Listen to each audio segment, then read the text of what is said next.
and be our guest. Nay, let us be thy guest. The feast is thine. In the name of the one holy and living God, Father, Son, and Holy Spirit. Amen.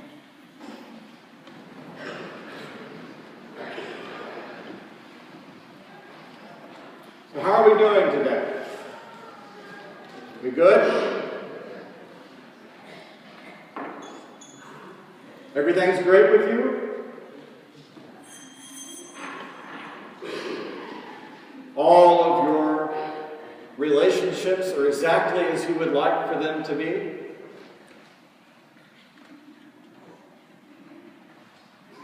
There's nothing about your situation that you would change. Everything is just right.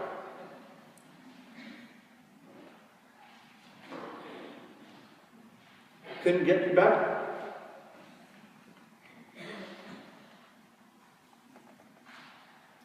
If that's where you are welcome to be here. But this is probably a total waste of your time.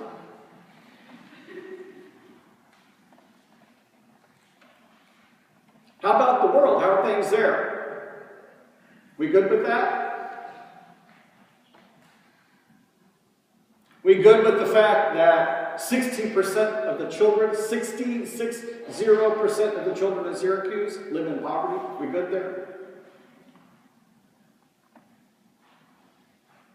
Are we good with the growing proliferation of arms around the world, the United States itself being among the chief exporters and therefore probably won't sign a treaty because it would hurt our economy? We good with that?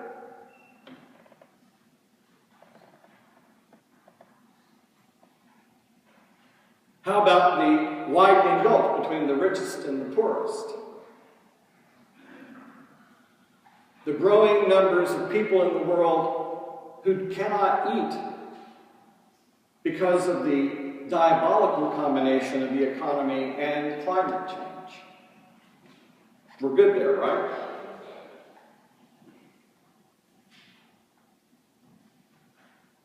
How about women? How about 2,000 years after women were the first to proclaim the resurrection? How are women doing? In the church or in the world? Either one.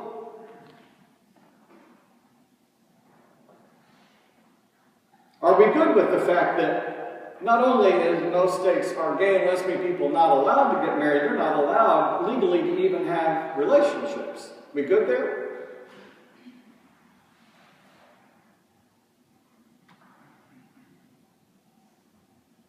If you're good with all that, again, you're welcome to be here. But you might find this to be a waste of your time.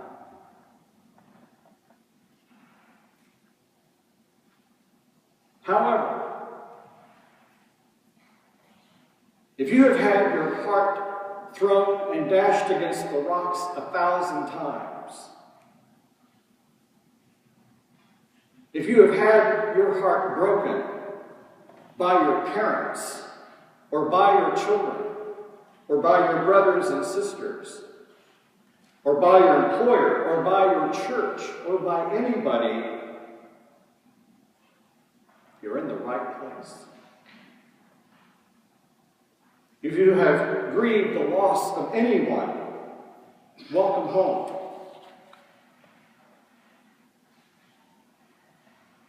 If you can look at your parents and see all of the ways they messed you up, and you have the great joy of looking at your own children and seeing how you have messed them up, congratulations, you have found a home. You've not just found a home because others are here like you. You have found a home because God's heart has been broken billions and billions and billions of times. Because God knows abandonment and betrayal and loneliness hanging on a cross bleeding and dying and left alone for dead by everyone who had any kind of relationship. Where you have been, where your heart has been broken, know God's heart has been broken while your heart was breaking.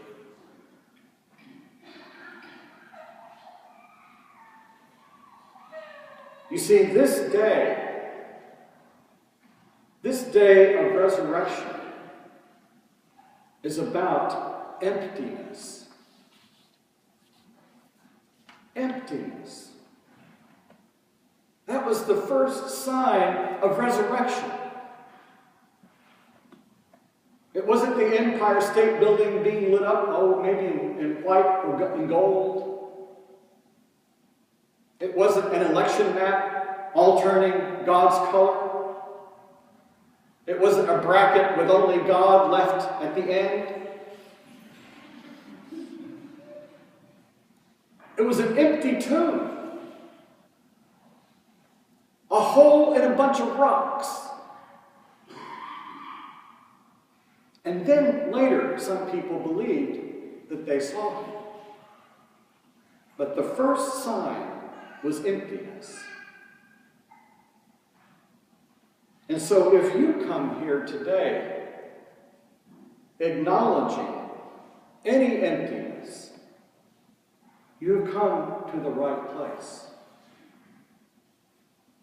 If you have come with your heart full of what is all right with you, and it is closed, and if you have come with a mind full of your own thoughts and it is closed, and if you already know everything you're supposed to be doing, and the problem with the world is that it doesn't work the way you think it should,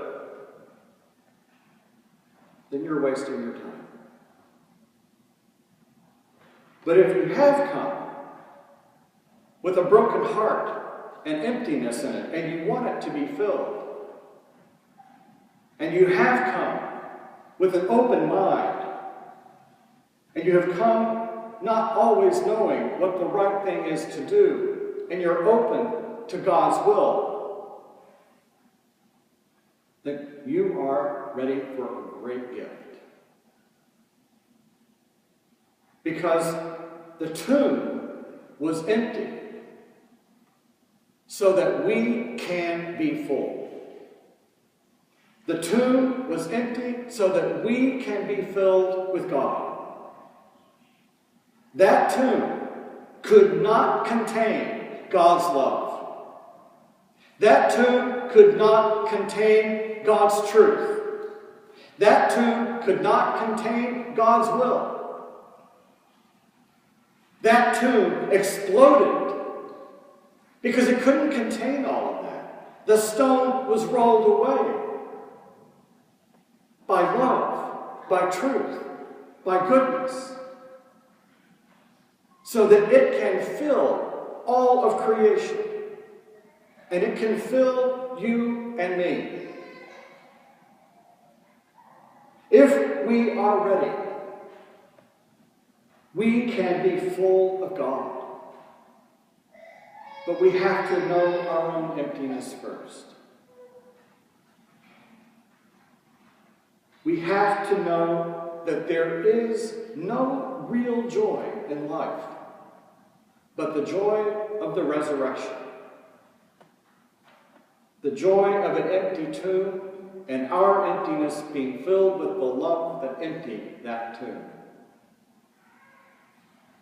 Any other kind of joy, any other kind of human happiness will ultimately disappoint.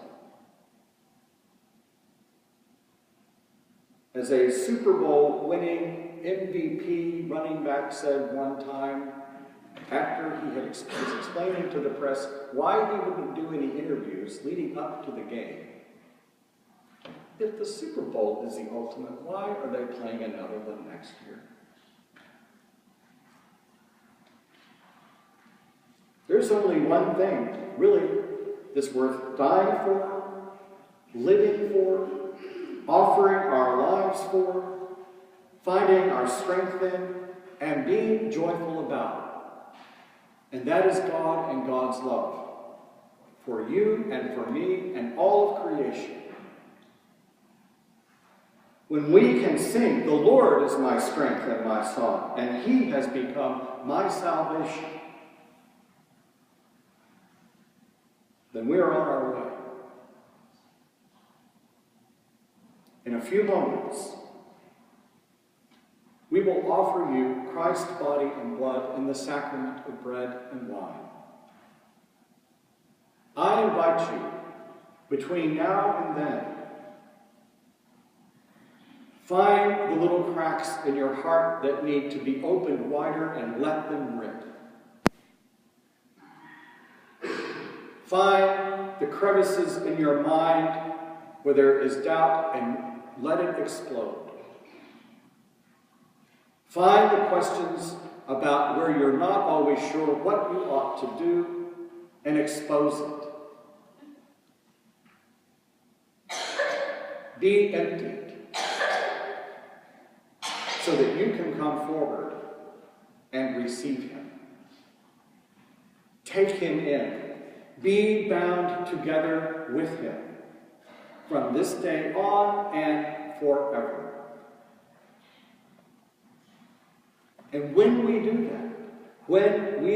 that, then Christ is risen. Not just back in history, not just in some kind of theory, but Christ is risen. Right in here, and right in here, and right with our hands as we do God's work.